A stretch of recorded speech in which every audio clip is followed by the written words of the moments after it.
Hi everyone, I'm Siok from Online Health Guide, and in this video, I will show you how to sign into Bitget. Signing in is essential to access your account and manage your crypto trades or wallet. So let's get started on how to sign into Bitget. First, open the Bitget app on your device. Tap on the Get Started button. Here, in the provided field, enter your email address.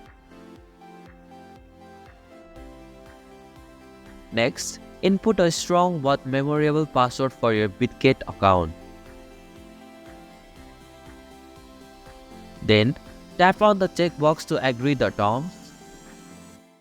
Now, tap on the Create Account button to proceed with the sign-up process.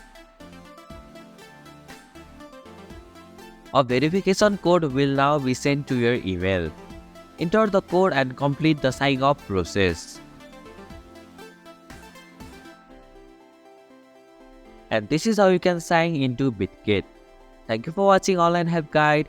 Hope this video was helpful. If it was, then hit the like button and comment down if you have any questions or feedback. Also, if you are new to our channel, please subscribe and hit the bell icon so that you won't miss our upcoming videos.